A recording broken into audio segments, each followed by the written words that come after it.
The helicopter's rotors cut the mountain air like a buzzing saw, kicking dust and pine needles into small tornadoes around my boots.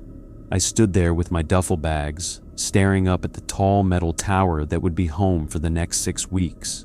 Fire Lookout Tower 7. Lonely, quiet, 40 miles from the nearest town. No trails, no roads, no other human beings. Just me, a radio, and miles of wilderness. The pilot didn't linger. He helped unload my supplies, gave a casual salute, and lifted back into the sky. The helicopter shrank into a speck, then disappeared over the pines. The silence that followed wasn't just quiet. It was thick, like the world was holding its breath. The tower rose 15 feet above the ground, a square cabin balanced on steel legs. I hauled my supplies up using the rope system: food, clothes, manuals, notebooks, and then climbed the ladder myself. The metal rungs felt cold, almost greasy with morning dew. I tried not to look down. The forest floor felt very far away. Inside, the cabin was small but functional. A bunk, a desk, a propane stove, shelves stocked with canned food and weather instruments. 3 walls were solid windows, giving a view of endless green mountains. Beautiful, in a lonely kind of way. I spent the first few hours unpacking and getting used to the space. The previous lookout left a couple of worn paperbacks and a half-finished puzzle on the desk. I didn't touch them. It felt like opening someone else's diary. In the evening, I made spaghetti and ate at the desk while watching the sun sink behind the mountains. It painted the sky orange, then red, then a bruised violet. My radio crackled with the nightly check-in.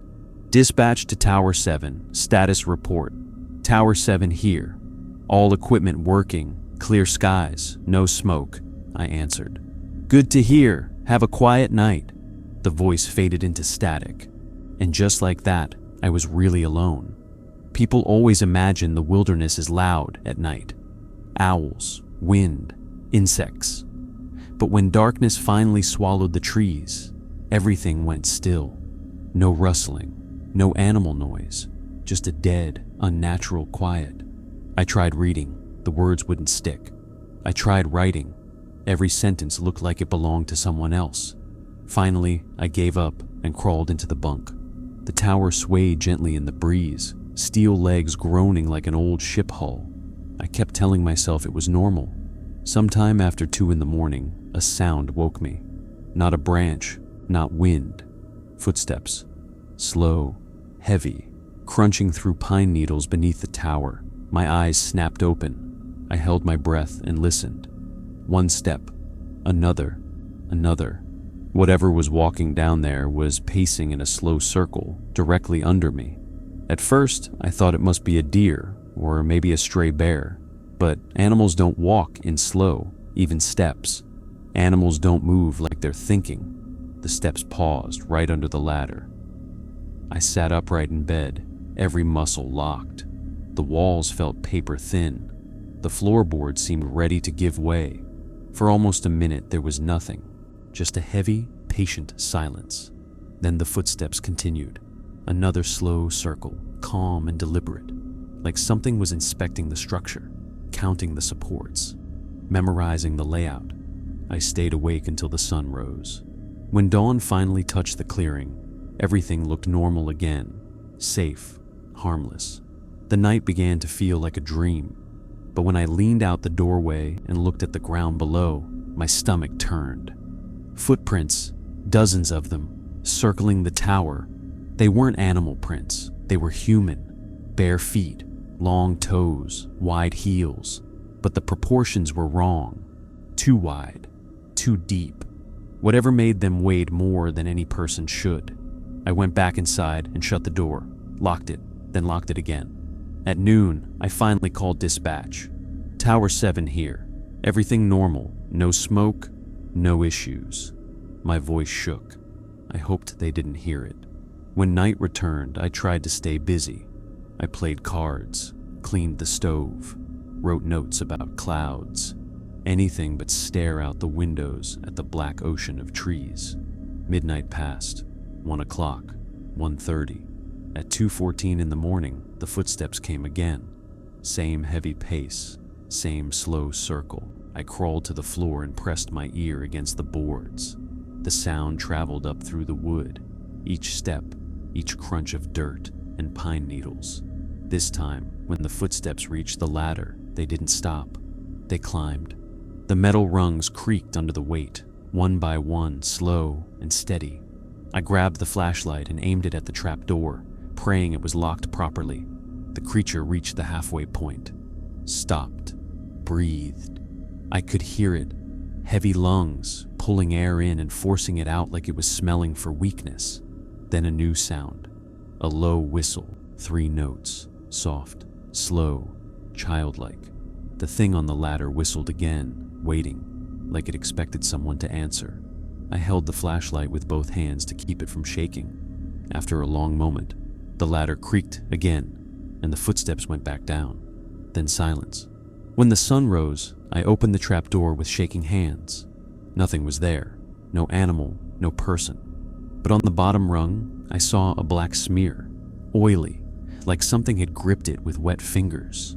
That afternoon, while putting away supplies, I found something tucked under the bunk mattress. An old scrap of paper, a note from the previous lookout. It said, "Don't answer it." Just those 3 words, nothing else. I stared at the paper for a long time. That night, I didn't sleep at all. The day after I tried climbing the ladder, the forest looked too still. Nothing moved. Not birds, not squirrels, not even insects tapping the windows. The silence felt wrong, like every living thing had decided to stay hidden. I tried to convince myself the footprints were just tricks of light and shadow, but every time I glanced at the clearing below, I saw more of them, deep impressions circling the tower, all in the same perfect path. Whatever walked there the night before had come back, multiple times, pacing, waiting. By noon, I made myself radio dispatch. I needed to hear another voice, even if I didn't tell them what was really happening. Tower 7 calling dispatch. Everything's normal. Clear skies, good visibility. My voice felt tight, like it barely made it through my throat. Dispatch answered, but something was off. Copy that, 7. Clear skies. Maintain observation. The voice was flat and strangely delayed, like someone speaking just a fraction of a second too late. It reminded me of how bad phone AI assistants sound slightly human, almost right, but never natural. I waited for a joke, a complaint, anything normal. Nothing, just the line cutting dead. All afternoon, I cleaned the inside of the cabin just to keep my hands moving. I swept the floor, restacked food supplies, scrubbed the tiny counter, anything to keep from staring out the windows too long. As I cleaned, a paper fluttered out from behind the desk, a folded note, brittle with age. The handwriting was the same as the one under my mattress. If you hear whistling, stay quiet. I swallowed hard. The tower suddenly felt too small, like the walls were pushing inward. I tried the radio again. Silence. No static. No voice. Just dead air. Sometime in the afternoon, movement caught my eye. I raised my binoculars and scanned the trees. A shape moved between the trunks, tall, thin, dark. It didn't run. It stood still and watched. When my binoculars focused, I saw no details, just a human-shaped shadow that didn't belong to anything I knew. Then it stepped backward and vanished. I kept the binoculars at my eyes long after it disappeared, just in case. For the rest of daylight, I heard small noises from the forest, pine needles shifting, branches cracking, but every time I looked, nothing was there. At sunset, I locked the hatch, shut the windows, and turned off the overhead lights. The cabin glowed only from a small lantern on the desk. I told myself I was being smart, careful. The note from the previous lookout made something clear. This thing didn't want food. It wanted attention. Night turned the world outside into a black wall. I could see only my own faint reflection in the windows.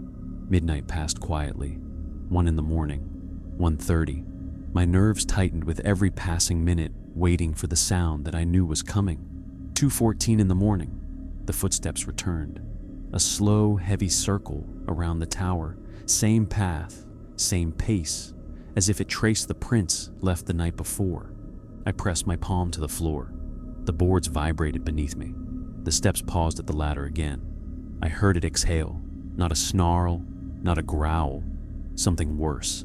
A long, slow breath, drawn in with purpose, like it was smelling the cabin. The first rung of the ladder creaked, then the second. It was climbing again. I backed into the far corner of the room, flashlight off, shotgun in both hands.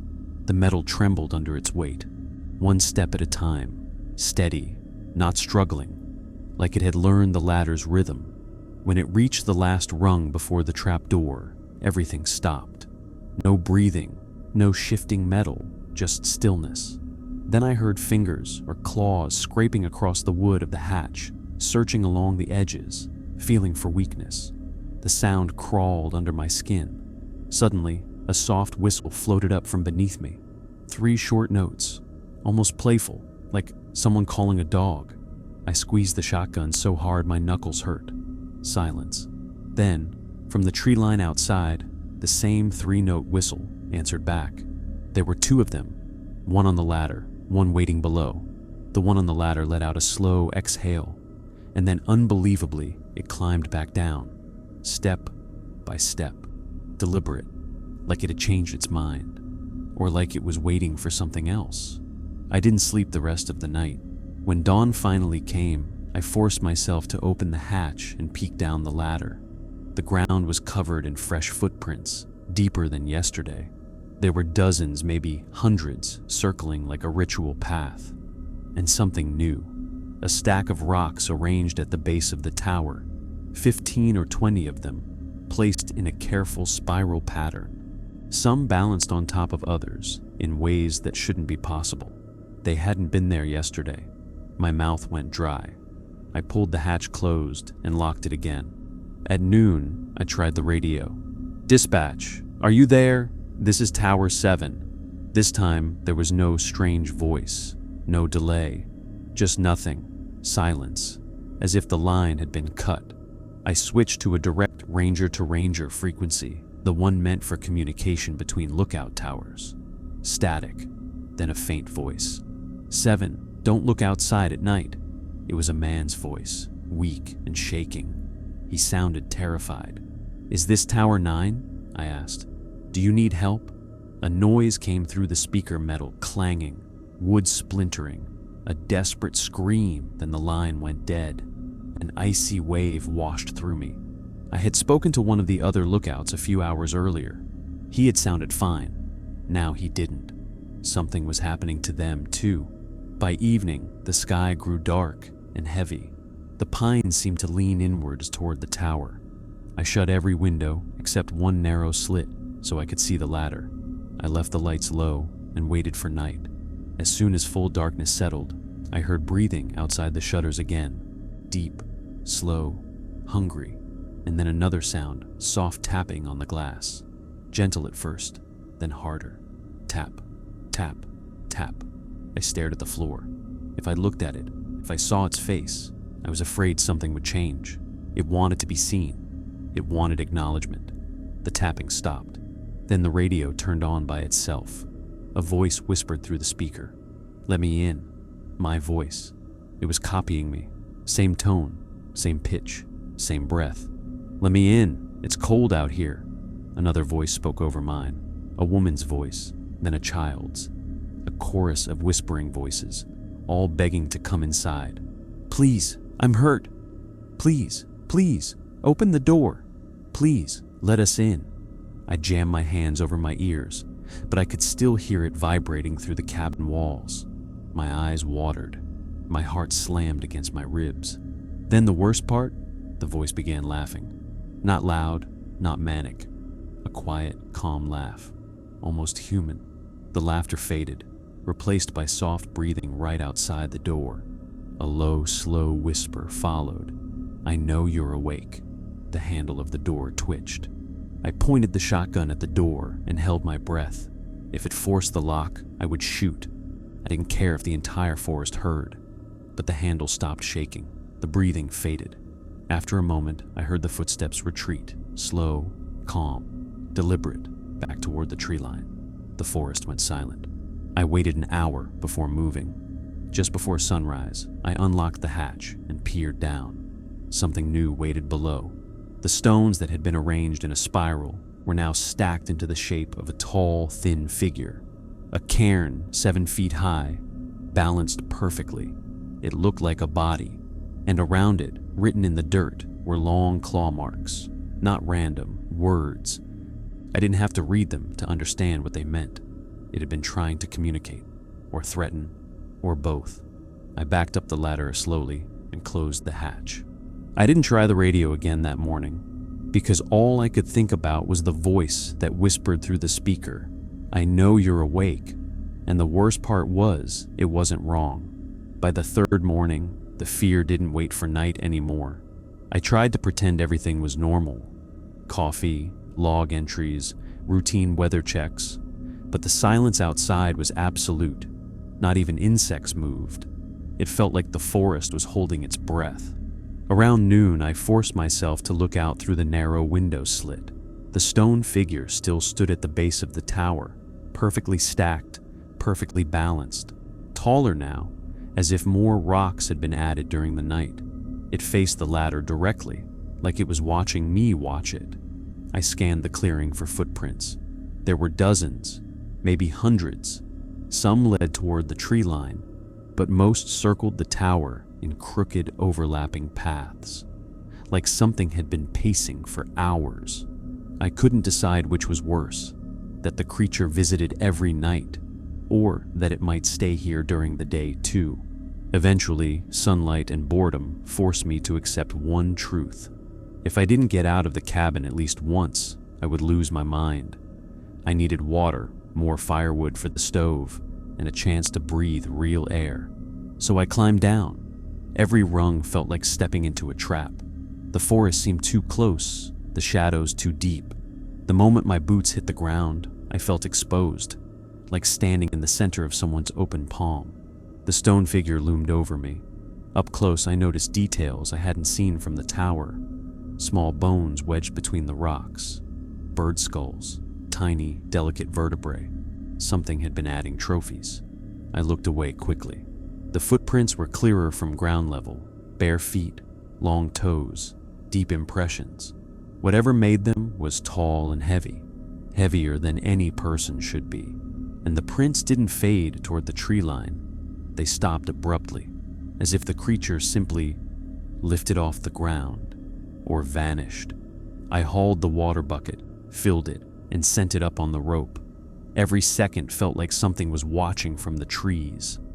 I refused to turn my back on the forest, so I walked backward to the ladder, hands shaking, climbing one rung at a time. When I reached the cabin, I yanked the hatch shut and locked it. I felt safer, but only slightly. The radio stayed silent the entire morning. The silence was worse than static. Static means someone is on the other end of the line. Silence means emptiness, or something blocking the signal. By late afternoon, I tried Tower 9 again, even though I knew what I'd hear. "This is Tower 7. Tower 9, are you there?" A long hiss of static filled the cabin. Then, faintly, a whisper. "Don't look at it. Don't look at it." The voice sounded broken, like it was echoing from somewhere far away. Before I could answer, a violent scraping sound burst through the speaker, followed by a muffled scream. Then the line went dead. I put the radio down and backed away slowly. Something had happened to the other lookout, something bad. And if they were close enough to use their radio, then whatever took them wasn't far. By sunset, I had the shotgun beside the bed again, flashlight under the pillow, and chair wedged against the door. Night used to feel peaceful. Now, I watched every shadow like it might start climbing the ladder. The darkness came fast. I tried reading to pass time, but the silence outside was too heavy.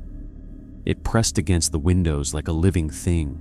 The cabin's metal frame creaked and groaned, but I couldn't tell which noises were normal anymore. When the tower swayed in the wind, I held my breath.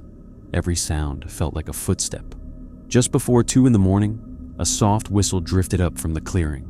3 notes, high to low, same as before. The hair on my arm stood up. I didn't move, didn't breathe. Another whistle answered from deeper in the forest, quieter but unmistakable. They were calling to each other. The one in the clearing whistled again, slower this time, like a conversation. Then I heard movement in the dirt, footsteps circling the tower, faster than before. The creature stopped at the ladder. Something heavy climbed upward. The metal rungs groaned. My pulse hammered in my throat as the trapdoor handle twitched once, twice, then went still. No scratching, no breathing, just silence. For several long minutes, it stayed there, waiting, listening. I didn't move. Every muscle in my body was locked. Finally, the creature climbed back down. I heard another whistle from the woods, then fast footsteps moving away from the tower. And then, quiet. That was somehow worse. In the morning, I opened the shutters just a crack. The stone figure was gone. The clearing looked strangely untouched. No footprints, no rocks, no bones. All the signs of the last few nights had vanished. For a moment, I convinced myself I imagined everything, but that hope didn't last. From the tree line, a small object lay near the base of the ladder, something pale in the dirt. I raised binoculars, focusing the lenses. When the shape came into view, my breath caught in my throat. It was a human tooth. Not old, not weathered, fresh. I put the binoculars down and backed away from the windows. Around noon, the radio clicked on with a blast of static. I jumped, nearly knocking over my coffee. A voice came through, calmer now, steady. "Tower 7, this is dispatch, checking in. Status?" I picked up the mic slowly. "Dispatch, something's happening out here. Something's been near the tower every night. I need help." The voice paused. Then, in an oddly flat tone, "What kind of wildlife?" "Not wildlife," I said. "This thing climbs. It whistles. It..." The voice cut me off sharply. "Stay inside after dark. Do not engage. Keep all lights low." This wasn't protocol. Dispatch never said things like that. "I need evacuation," I said. My voice cracked. "Tonight." Another long silence. Then the voice answered with delicate, unnatural calm. "We will send a team." My skin crawled at the way they said it. I set the radio down, shaking. Later that day, clouds rolled in. The sky turned gray and heavy. The air felt thick, like the world was waiting for something. As sunset approached, I heard thunder far away. The tower swayed slightly in the wind. The forest went dark early. I lit a small lantern and sat near the doorway with the shotgun across my lap. I waited. Hours passed. The wind died. The storm moved away. The world went silent. Then, without warning, the radio clicked on again. Not with static, with breathing. Wet, heavy breathing, slow and deliberate. I stared at the speaker, frozen. A voice whispered, soft, broken, almost tender. "Look outside." My chest tightened. I didn't move. The voice repeated louder. "Look outside. I want to see you." My hands shook on the shotgun. I tried to speak, but my throat locked. Then the voice softened again, mocking sincerity. "I won't hurt you. Just look." That voice wasn't human. It was trying to sound human, but the inflection was wrong, like someone practicing emotions they had never felt. Something tapped on the glass. 3 slow taps. Same rhythm as the whistling. Tap. Tap. Tap. I stared at the floor, heart pounding so hard I felt it in my teeth. Another tap. Harder. Then the voice whispered directly beside the window. "I see you." My stomach dropped. It was inches from the glass. The cabin suddenly felt too bright, too loud. I reached over and turned the lantern off. Darkness swallowed the room. Outside, the thing inhaled sharply, like it was scenting victory. A long silence followed. I could feel it waiting. Then the footsteps moved away from the cabin, slow, dragging strides, like it hated giving up. The forest became quiet again. I didn't sleep, not even for a moment. When sunlight finally pushed into the clearing, I dared to look out the narrow window. What I saw broke whatever was left of my calm.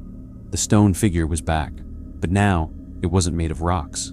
It was built from wood, tree branches, broken limbs, strips of bark tied together with plant fiber, a crude human shape, tall and thin, with a mouth cut into the bark, a long, jagged grin. At its feet lay dozens of rocks covered in scratches. Each rock had the same shape carved into it, a circle with a single line cutting through, an eye, dozens and dozens of eyes, and every one of them was pointed up at the tower. My throat tightened. Whatever this thing was, it wasn't just stalking me. It was warning me, or taunting me, or learning. At noon, I tried the radio again. I needed any voice that wasn't my own. "Dispatch, this is Tower 7. Are you there?" Silence. Then a faint whisper. "Don't look at it." The voice wasn't dispatch. It was the same terrified whisper I heard from Tower 9. He was still alive, or something was using his voice. Before I could answer, the line went dead. As evening came, clouds swallowed the mountains, and the forest grew darker than I'd ever seen it. The tower swayed in the wind.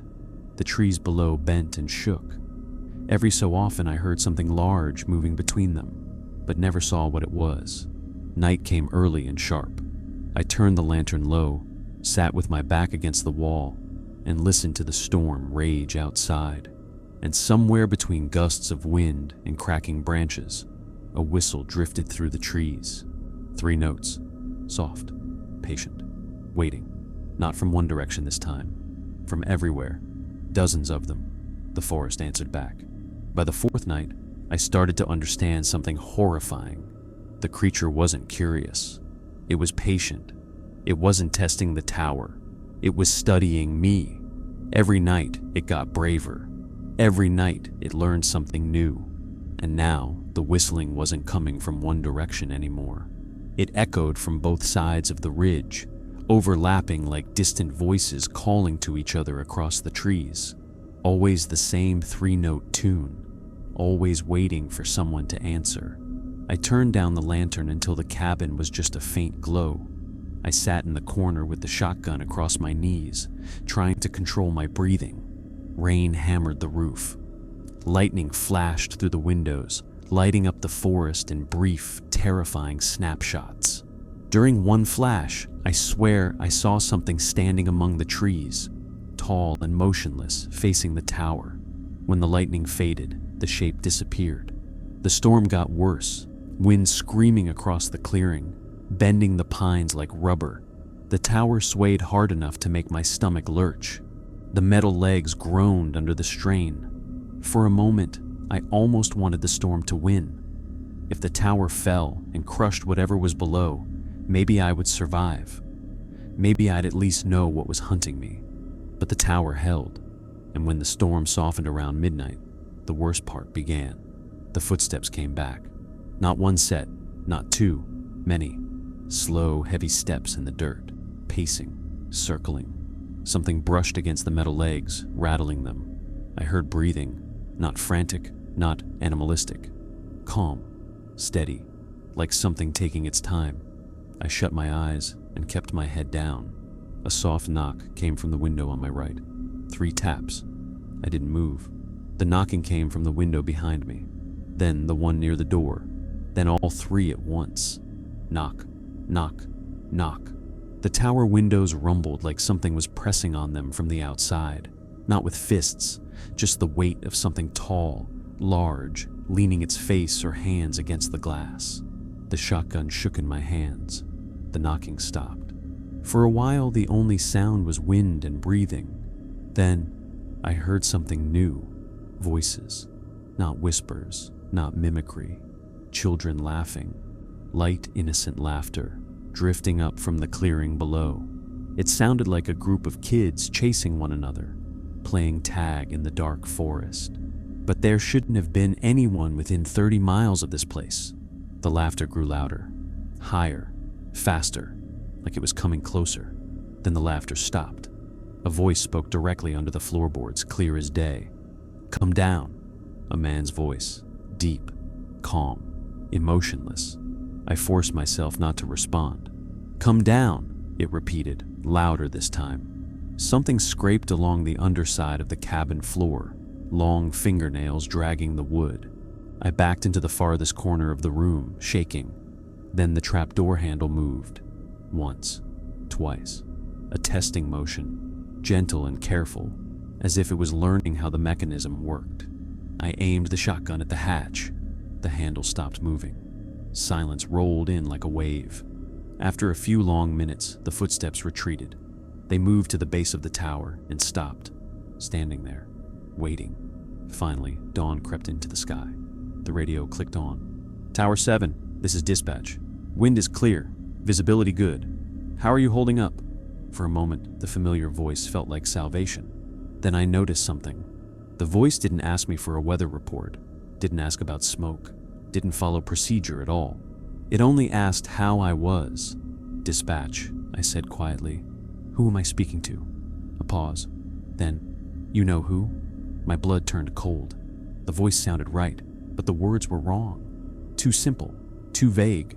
Procedure existed for a reason, and this wasn't it. I set the mic down and stepped away. The radio stayed silent. The forest looked wrong in daylight. The clearing had changed again. The wooden figure that stood near the ladder now had something new, a face. A circular piece of bark had been wedged onto its head, with 2 holes gouged for eyes and a long slit cut for a mouth. The grin stretched almost from ear to ear. Someone, or something, had made a mask. I grabbed binoculars with shaking hands. When I focused on the bark face, I saw something inside the eye sockets. Human teeth, jammed into the wood like decoration. I staggered back from the window. I couldn't deny it anymore. This thing didn't want to scare me away. It wanted me here. It wanted me awake, aware, watching. As the sun fell, I prepared for another night. I barricaded the door with the chair. I turned off every light. I sat on the floor with the shotgun loaded and my back against the wall. The forest felt alive in the darkness. Every creak of wood sounded like footsteps. Every gust of wind sounded like breathing. Somewhere in the distance, a whistle rose. 3 notes. Another answered it, then another, then dozens. The forest wasn't silent anymore. It was calling. Around 2 in the morning, the tower began to shake. Not from wind, from climbing. Multiple footsteps scraping up the metal legs, dragging across the supports.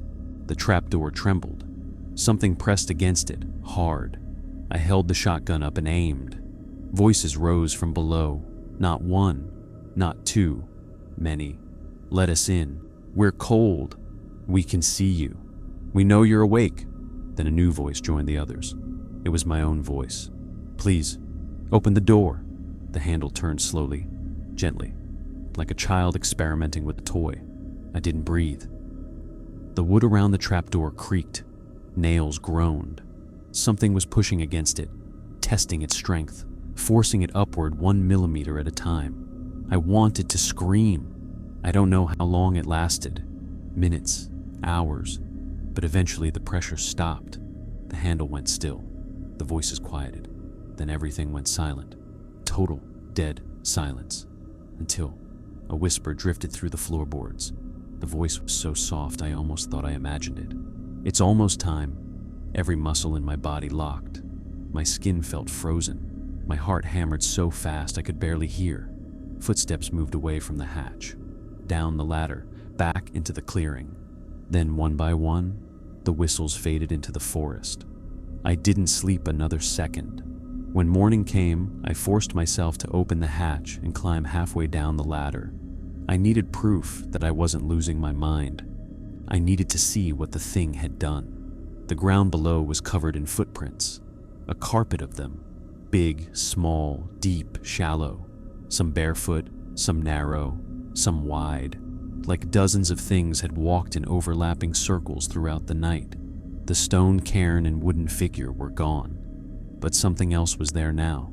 A freshly carved message in the dirt, written in long claw marks. "Come down."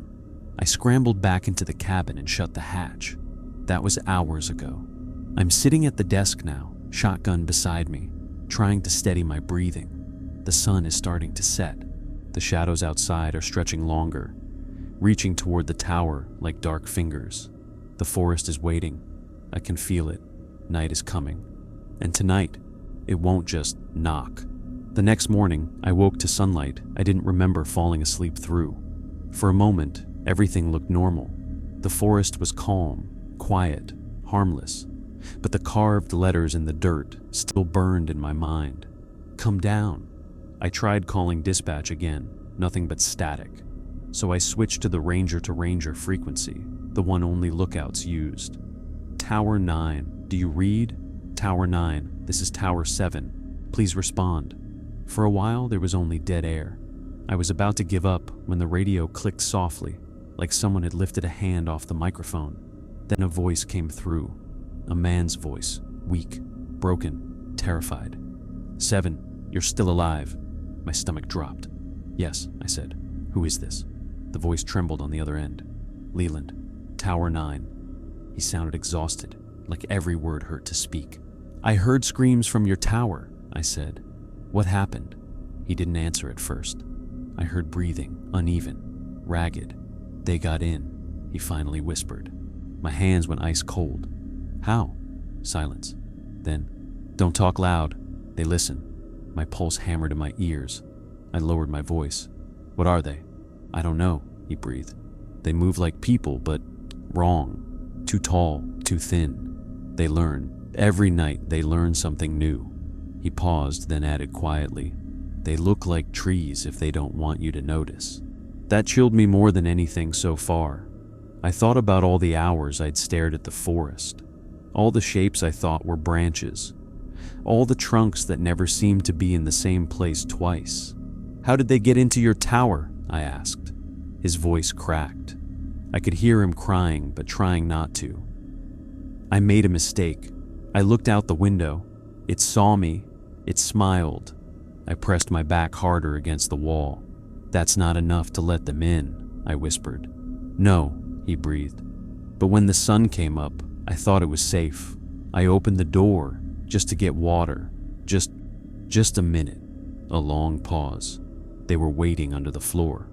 A dull scraping sound came through his microphone, something dragging across wood. Leland, I whispered, are you alone? He inhaled sharply. No. My skin crawled. They're here, he whispered. In the walls, in the ceiling. They don't move until I look away. I heard something, small, rhythmic tapping, like fingers drumming on hollow wood. He started sobbing quietly. I can't see them, but I can hear them. They whisper all night. They know my name. Can you leave the tower? I asked. No, he breathed. They wait at the ladder. A heavy thud sounded on his end of the radio, wood splintering, followed by a low moan, like metal bending under weight. Leland, listen to me. Help is coming. You just have to. A sharp, sudden bang cut me off. It sounded like a door slamming open. A muffled scream tore through the speaker. No, don't, please. Glass breaking, furniture crashing, wet, horrible sounds. Then silence. I stared at the radio, my hands frozen on the controls. After almost a full minute, the speaker clicked softly. A voice whispered through the static. Not Leland's. Something deeper, slow, too calm, too pleased. I see you, 7. I dropped the microphone like it had burned me. That was no radio trick. It wasn't interference. That was a voice talking through his tower's radio. They had learned how to speak into it, maybe how to use it. I stepped back from the desk slowly, quietly, as if sudden movement might make the voice return. For the first time, panic hit me hard enough to feel physical. My heartbeat pounded in my throat, my vision blurred. I couldn't seem to pull air into my lungs. Leland was gone. Tower 9 was gone. And whatever took him knew I was next. All afternoon, the wind pushed clouds across the sky, turning sunlight into a gray smear.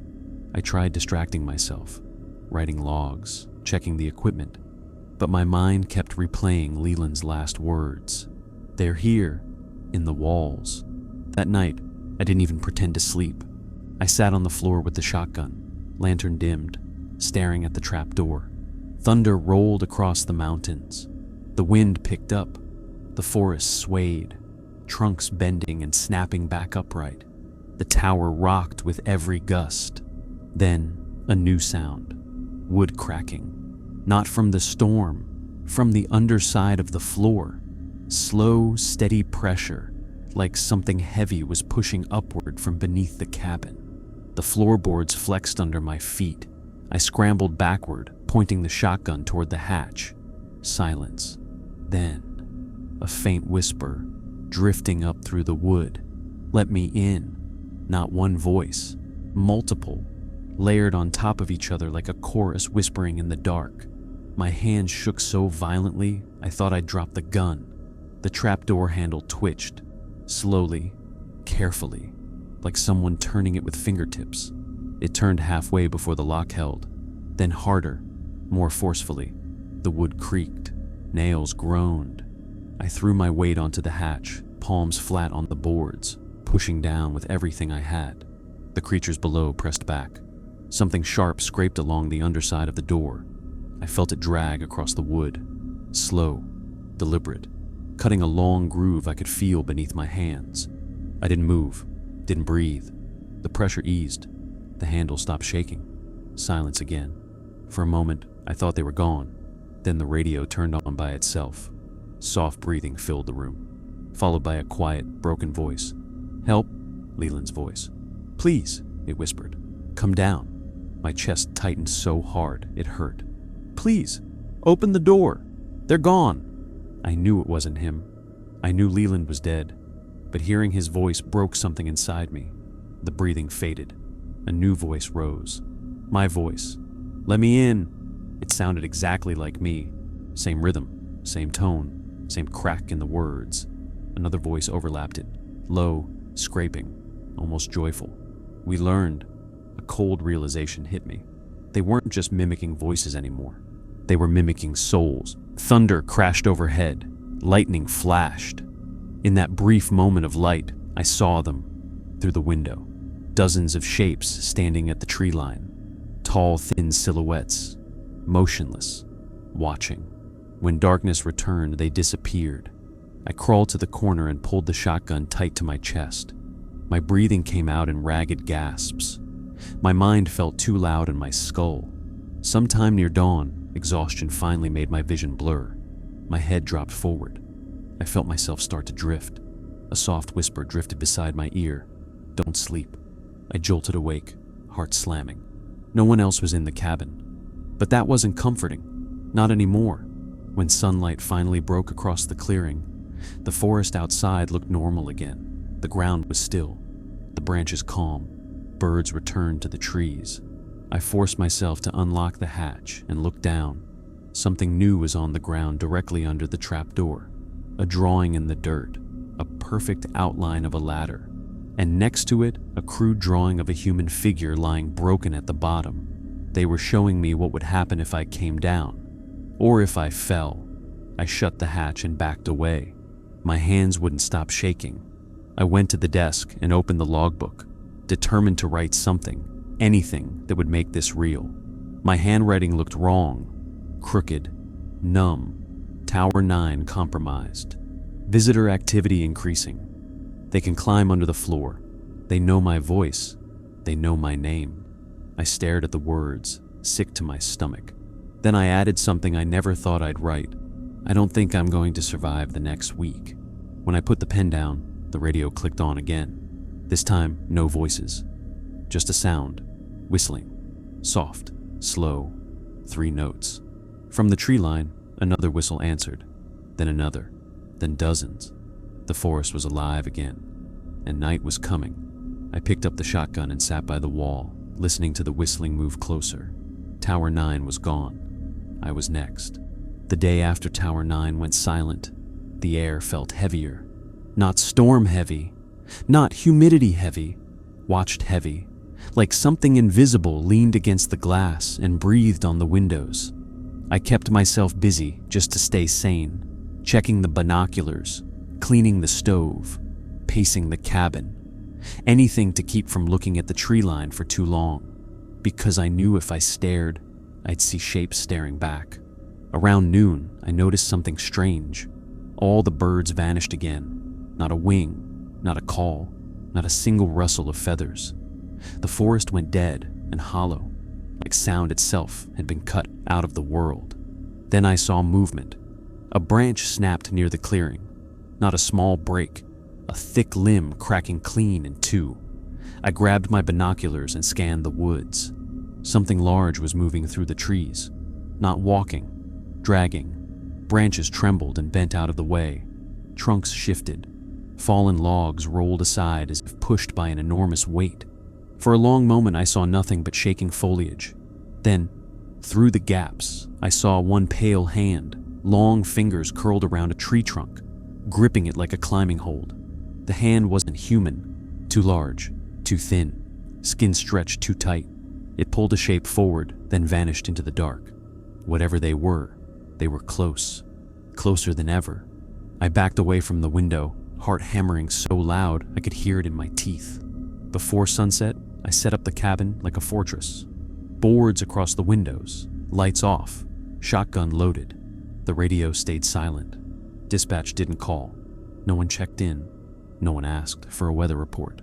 It felt like the entire world had abandoned this mountain. As darkness fell, the wind died completely. The pines stood still. Even the bugs refused to sing. The silence pressed against the tower harder than any storm. Then I heard them. Not footsteps this time. Voices. Dozens of voices whispering from the forest below. Some deep, some high, some broken, like every voice they had ever stolen, layered together in a quiet chorus. They weren't trying to sneak. They wanted me to know they were there. The first knock came from the west window. A slow, heavy tap that shook the glass in its frame. Then the north window, the east, the south. They went around the cabin tapping on every pane, circling, circling, circling. Then came the whistling. 3 notes. One voice whistled. Another answered. Then dozens more, echoing through the trees. But this time, something changed. The voices moved closer. The whistling grew louder. And then, the footsteps returned. A swarm of them, fast, uneven pounding against the dirt, as if something massive and many-legged sprinted toward the tower from all directions. The tower shuddered. Something slammed into the metal supports. The whole structure groaned. I grabbed the wall to stay upright. Then another hit, and another. Dozens, hundreds. They weren't circling anymore. They were attacking. The floor rattled beneath my feet as something scraped across the underside of the cabin. Nails or claws or teeth dragging grooves in the wood. I pointed the shotgun at the hatch and held my breath. The handle twitched. Once, twice, then it jerked violently. The wood groaned. Nails squealed. The hatch began to lift. Not all the way, just an inch, just enough for something to slide a hand through. Long, pale fingers curled up from the darkness, feeling their way along the floorboards. They were impossibly thin, jointed wrong, like sticks covered in skin. More fingers followed. More hands. Hands. Plural. They weren't coming one at a time. I fired. The blast blew splinters up through the air and slammed the hatch closed. Something below shrieked, deep and guttural, not human at all. The entire tower exploded into chaos. Voices screamed from outside, not human screams, animalistic, furious, enraged. A storm of sound rose from the clearing, a noise so loud it shook dust from the rafters. They slammed against the tower legs again and again, trying to knock the structure over. Metal groaned, bolts strained, the floor lurched. I fired again through the trapdoor, not caring if the shot hit anything. I just needed them to back away. For a moment, they did. Silence fell. Not real silence, holding silence, waiting silence, the worst kind. Then I heard a sound that froze my blood. Wood breaking. Not from the cabin, not from the trees, from something being built. I crawled to the window and lifted the board just enough to peek through. My breath fogged the glass. I wiped it away with my sleeve. They were stacking fallen branches, logs, rocks, whatever they could carry. They were building a structure, a ramp, a staircase, a walkway, something to reach the windows. At least 5 of them worked in the clearing, long-limbed, hunched, pale in the moonlight. Their movements were jerky and unnatural, like puppets pulled by invisible strings. But their coordination was perfect. They moved like a hive. One paused and turned its head sharply toward the tower, as if it felt me watching. I dropped to the floor and dragged a board back over the window. The building continued, faster now, more frantic. When the structure reached halfway up the tower, they stopped.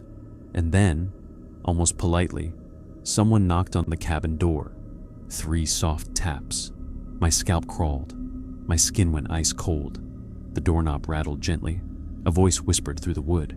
"Please open. I'm lost." A human voice, clear, calm, almost friendly. I didn't respond. The voice grew more desperate. "Please, I'm hurt. I need help." A different voice now, younger, female.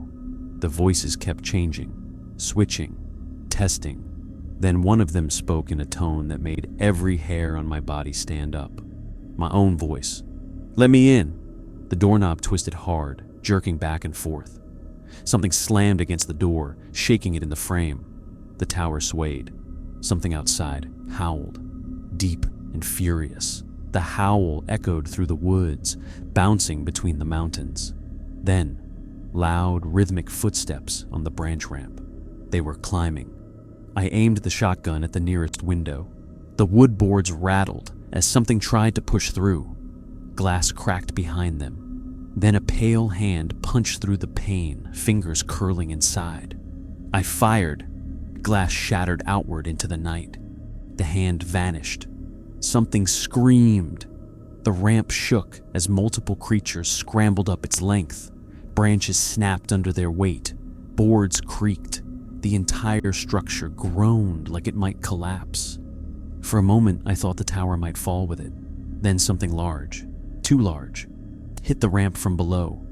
It broke in a rolling crash, snapping apart and collapsing back into the dirt. Silence. Not a peaceful silence. A thinking silence. A learning silence. It didn't end there. A low, terrifying hum began to rise from the forest. Not loud, not even aggressive. Just deep enough to crawl beneath my skin. Like a warning. Or a promise.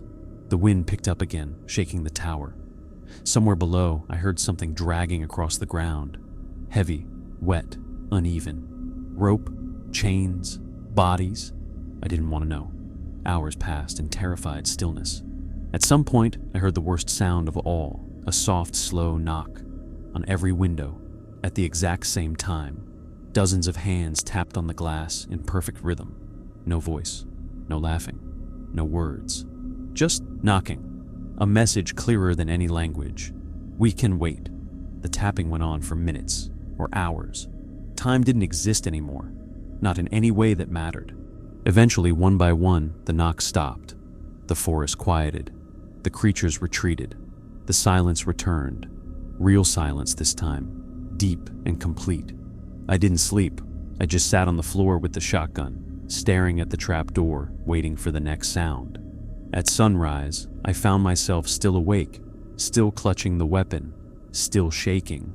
Outside the cabin, the clearing looked different again. The broken branches they used to build the ramp were gone. All of them, as if the forest itself had swallowed the evidence. But something new waited at the base of the ladder. A small, folded piece of paper. White, clean, crisp, placed neatly on the bottom rung. My throat tightened. My legs felt heavy as stone. I didn't go down to look. I didn't need to. Whatever was written there, it wasn't meant to scare me. It was meant to teach me. This wasn't a hunt. It was a lesson. And tonight, they would try again. I didn't open the hatch that morning. I just sat on the floor, staring at it, knowing something waited outside. The paper wasn't an accident. It wasn't trash. It wasn't carried by wind. It was placed there, deliberately, carefully, like a gift or an invitation. The sun climbed higher, but daylight didn't bring safety. I kept thinking about Leland's voice, thin and broken, begging for help. I kept thinking about the wooden figure with teeth jammed into its bark. I kept thinking about the ramp collapsing, how they didn't get angry. They learned. That was the worst realization. Whatever hunted me wasn't acting on instinct. It was planning. By noon, my hands wouldn't stop shaking. I hadn't eaten. I hadn't slept. My body felt hollow, like my bones were buzzing under my skin. Fear does that. It pushes everything else out. Eventually, I broke. I had to know what the paper said. I opened the hatch and climbed down a few rungs, just enough to lean out and grab it. I unfolded the paper with numb fingers. The handwriting was sloppy, jagged, uneven, almost childlike. "Come down. We won't hurt you." I stood frozen, reading the words over and over, trying to understand why they'd written them. Was it a trick? A taunt? Something they copied from another human before tearing them apart? Or was it worse? Did they believe it? My stomach churned. I crumpled the paper and climbed back up to the cabin, never taking my eyes off the tree line. The forest stayed still. Too still. Hours passed without sound. No footsteps, no whistling, no knocking. Nothing. That should have been comforting. It wasn't. Danger in the open is terrifying. Danger that hides is worse. Every few minutes, I forced myself to breathe, forced myself to blink, forced myself to remember I was still alive. At some point, I noticed something strange. The tree line looked different, thicker, denser, like the trees had moved closer. I raised my binoculars and scanned the edge of the clearing, slow, scared, waiting to see something move. Nothing at first. Then, a branch shifted. Not from wind. There was no wind. Like something pulled it aside to look through. When I focused, I saw an empty space between two trees. A dark shape leaned into view. Thin, tall, perfectly still, watching. I blinked, and it disappeared. When I lowered the binoculars, my heart dropped into my stomach. The stone figure was back. But this time, it was closer. Only 10 feet from the base of the tower. Closer than it had ever been. I hadn't seen or heard anything move it. The realization settled in my bones. They could move without sound, or they could move when I wasn't looking. I shut every blind and backed away from the windows. Around evening, the radio crackled to life without warning. A woman's voice came through, gentle, steady, comforting. "Tower 7, this is dispatch. We've arranged evacuation. Team will reach your location by morning." Her voice was perfect, calm, professional, exactly what I needed to hear. Too perfect. "Dispatch," I whispered. "What's your name?" That was procedure 101. Dispatchers always identify themselves. Static buzzed for a moment. Then, "You know who I am." My skin crawled. I stared at the radio, heart thundering. "Repeat your name," I said, firmer this time. Silence. Then the voice changed. Richer, darker, too smooth. "Open the door!" Every muscle in my body locked. The radio clicked off. I shut it off and unplugged it from the wall, as if that would stop the voices from learning how to speak through wires. Night came slowly. The forest stayed quiet. No footsteps, no whistling, no tapping on windows. Somehow, that made things worse. They were waiting for something different. When the moon finally rose, I risked a look outside. At first, I didn't see anything. Then my breath caught. The stone figure had moved again. Now it was directly beneath the ladder, so close its head touched the bottom rung. No footprints, no dragged stones, no signs of movement. Just there, waiting. 3 sets of wet handprints were smeared across the ladder rungs. Dark, shiny. Something had climbed. Something had bled. I closed the window, backed away, and nearly knocked over the lantern. I couldn't stay here. Not forever. The tower wasn't safe anymore. They were learning how to get in. I needed a plan. Anything. Before night swallowed me again. I turned the lantern down low and forced myself to think. If they wanted me alive, they could wait forever. If they wanted me dead, they would have torn the tower down. Every night, they tested the walls, the glass, the hatch, the supports. Testing, learning, adjusting. What would stop them tonight? Maybe nothing. Sometime after midnight, a metallic clanging echoed from the left side of the tower, sharp enough to jolt me upright. Then another. Then another. They were hitting the supports again, trying a different angle, a different weak spot. The entire tower shook with each impact. Dust drifted down from the ceiling. My teeth rattled. I pressed my hands to my ears, but the sound still burrowed into my skull. The banging stopped. A rustling sound replaced it. Soft, steady scraping against the metal legs. Not climbing. Cutting. They were trying to saw through the supports. My breath hitched. I grabbed the shotgun and crawled to the window, lifting one board just enough to peek. Moonlight washed the clearing in cold, pale light. The trees seemed taller, darker, closer. Every trunk looked like a figure waiting to run. Then I saw one. A tall, thin shape scampered up the metal leg. Too quick, too smooth, using only its hands. When it reached the platform, I ducked, flashlight off, shotgun tight to my chest. Something walked across the roof. Slow, heavy, deliberate. It stopped right above me. Dust drifted down from the ceiling. I held my breath. A single fingertip scraped across the roof, slowly, almost gently, tracing lines in the wood. Not clawing, drawing. It was writing something. When the roof creaked like strained bone, I aimed upward, shaking. Then another hand slammed against the window. The glass moaned under the pressure. Something pale pressed its face against the pane. A shape too blurry to be human, too tall, too wrong.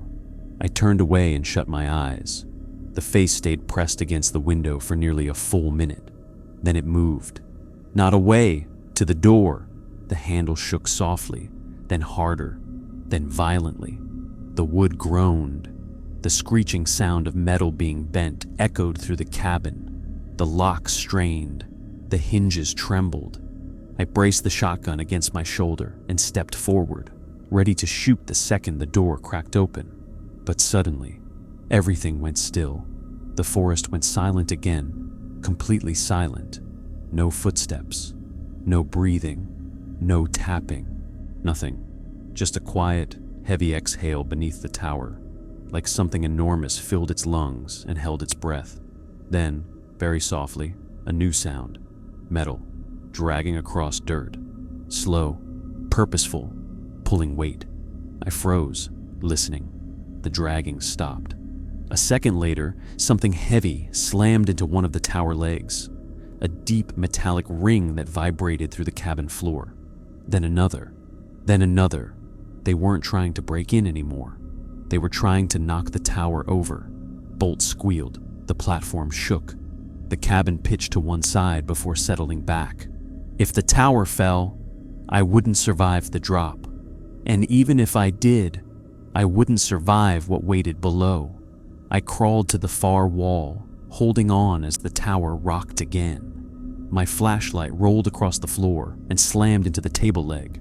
For the first time since arriving, I realized how thin the metal really was. How old the bolts. How long those supports had stood here, rusting, exposed, forgotten. Another impact. Another sickening sway. The tower groaned like a dying animal. Then, through the chaos, the radio clicked on one more time. A whisper, soft and calm. "Come down. You'll be safe." Another voice joined it, deep, smooth, confident. "We won't hurt you." Then a third voice, broken and familiar. "Don't look at their faces." Leland's voice. Alive or not, I didn't want to know. The tower rocked again, harder this time. A cup slid off the counter and shattered. The lantern flickered and nearly went out. I curled myself against the wall and held on as everything shook. Then, suddenly, the impact stopped. Silence fell over the clearing like a blanket. Slow steps moved back toward the tree line. One by one, the voices faded. Soon there was nothing left but the faint creak of the tower and my own ragged breathing. When the first light of dawn touched the mountains, I stood up on shaking legs and looked out the window. The stone figure was gone. The handprints on the ladder were gone. The clearing looked perfectly untouched. But something new waited at the base of the tower. They had brought something else. A jacket, bright orange, a ranger's jacket, torn down the middle, blood dripping down one sleeve. Whatever had worn it wasn't wearing it anymore. And for the first time since I arrived, I understood why the last man left a note under the mattress. Don't answer it. Don't look. They learn. Tonight, there would be no talking. No knocking. No testing. It was clear now. Tonight, they would climb. I never planned to die in a place like this. Nobody does. When I took this job, I thought the danger would be forest fires, lightning strikes, maybe a hungry bear wandering too close. But the real danger is the silence, the watching, the way the forest moves only when you're not looking. After I saw the torn ranger jacket at the base of the tower, I stopped pretending anything about this was survivable. They weren't warning me. They were promising me. Night fell early. Before the sun had fully disappeared, I boarded the windows again, hammered shut whatever I could. I pushed the desk and bed against the door. I triple-checked the lock on the trapdoor. It didn't matter. Nothing in this cabin was built to keep them out. Around sunset, something strange happened. The radio turned on, but instead of voices, a sound came through. Scratching. Quiet at first, soft, almost gentle. Then it grew louder, harder, like claws dragging across metal. I slowly reached for the power switch, ready to shut it off, and then the scratching stopped. A single word whispered through the static. Ready. I dropped the radio. It hit the floor and rolled under the bunk. Outside, the wind died. The night went still. Too still. No breathing. No rustling. No footsteps. Just silence. And then, from the forest, every creature began to whistle at once. 3 notes. Dozens of voices. Hundreds. The sound rose like a siren, echoing across the trees, bouncing off the mountains, vibrating through the tower supports. The metal trembled under my feet. The first impact hit the base of the tower like a truck, then another, then 10. The tower rocked so violently I had to throw myself against the far wall to stay upright. Boards popped from the windows. A pane of glass shattered, showering the cabin with shards. I grabbed the shotgun, bracing myself to shoot anything that came through. The impacts grew faster, harder, more organized. They weren't ramming randomly anymore. They were hitting the same spot, over and over. One of the supports groaned. Metal bent with a scream like an animal in pain. Another strike. Another scream of steel. The tower leaned dangerously to one side. I slid across the floor, slamming into the wall. Then, something worse. Footsteps on the roof. Not one set. Many.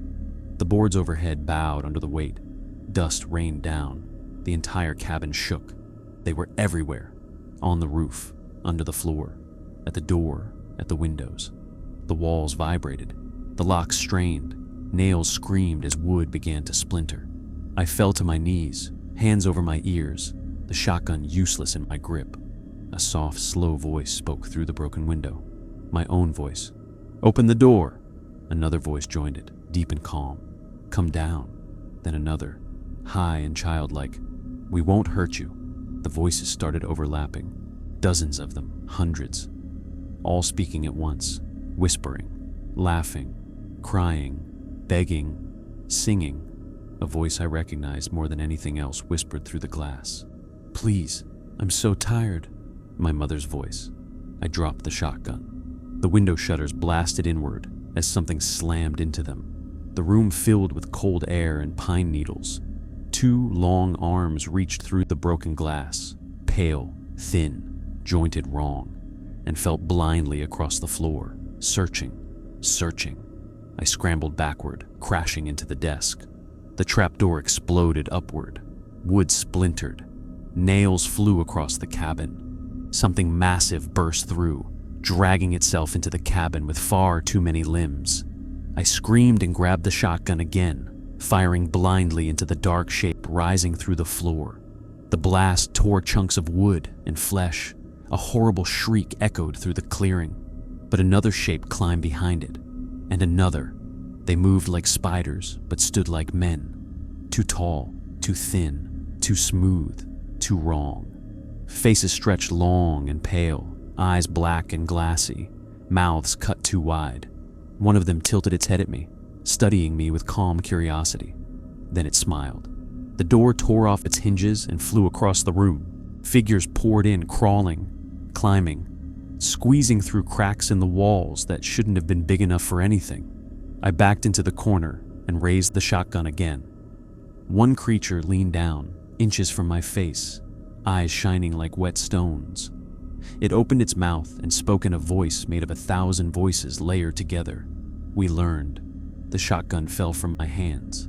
Cold fingers wrapped around my wrists, my ankles, my throat. Gentle at first, almost comforting, like hands guiding a child across a busy street. They lifted me off the floor. The world went upside down, and for a moment, just a heartbeat, the cabin windows showed the forest again, the mountains, the stars. Then darkness swallowed everything. There is no record of what happened after. No rescue helicopter, no recovery team, no official statement, only rumors. Some say Tower 7 collapsed in a storm. Some say the lookout abandoned post and vanished. But once in a while, on quiet nights, rangers in the Cascade Mountains report strange radio interference. A weak voice calling from a dead channel. A man's voice. Broken, tired, whispering, "Don't look outside." And sometimes, late at night, just before the transmission cuts out, you can hear something else in the background. 3 soft notes, whistled from somewhere in the dark, waiting.